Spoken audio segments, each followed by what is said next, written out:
गोपाल दूसरो न कोई। मीरा जी कहती हैं सिर्फ एक ईश्वर, क्योंकि वो श्री कृष्ण को ही ईश्वर मानती हैं, अपना पति भी मानती हैं, तो इसलिए वो कहती हैं उनके अलावा और कोई दूसरा मेरा नहीं है। मेरे तो गिरधर गोपाल दूसरो न कोई, और कोई दूसरा मेरा नहीं है। इस संसार में सिर्फ गिरधर गोपाल ही मेरे हैं और कोई नहीं है। जाके सिर मोर मुकुट मेरो पति सोई, जिनके सिर पर मोर पंख का मुकुट है वही मेरे पति हैं। तात मात भ्रात बंधु आप नो न कोई। तात मात माता पिता, भ्रात बंधु भाई बंधु, कोई भी अपना इस संसार में नहीं है। क्षण दई कुल की कहानी कहा करी है कोई। अब मीरा जी कहती है मैंने तो कुल की कहानी माने मर्यादा, कुल की मर्यादा को भी छोड़ दिया। अब मेरा कोई क्या कर सकता है, जब अब मैंने सारे ही बंधन छोड़ दिए हैं तो मुझे अब किसी के कुछ कहने करने की चिंता ही नहीं है। संतन ढिंग बैठी बैठी लोक लाज खोई। मीरा जी कहती है कि मैंने संतों के ढिंग माने पास बैठ बैठ करके, संतों के पास बैठ करके लोक मर्यादा को भी खोया।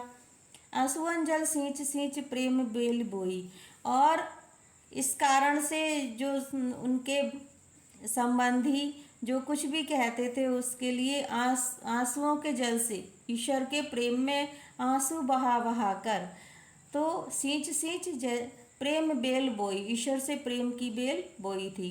क्यों मीरा जी कहती हैं ये रास्ता इतना आसान नहीं है कि आप ईश्वर को प्रेम कर पाएँ, उसके लिए आंसू भी बहाने पड़ते। जैसे कोई पौधा लगाते हैं तो उसमें पानी देना है, वैसे ही ईश्वर की प्रेम की बेल को भी आंसुओं के जल से मैंने सींचा है।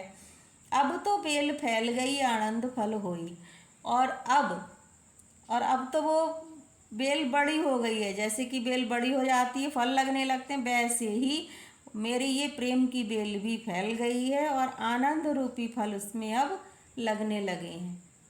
भगत देख राजी हुई जगत देख रोई। मीरा जी कहती हैं संसार के उन व्यक्तियों को जो कि ईश्वर की भक्ति करते हैं, मैं उनको देख करके राजी हुई, खुश होती हूँ।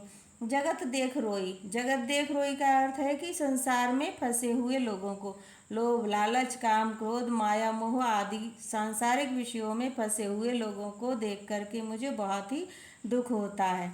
दासी मीरा लाल गिरधर तारो अब मोई। मीरा जी कहती हैं हे गिरधारी, मीरा आपकी दासी हैं, अब मुझे तारो संसार सागर से पार कर दो।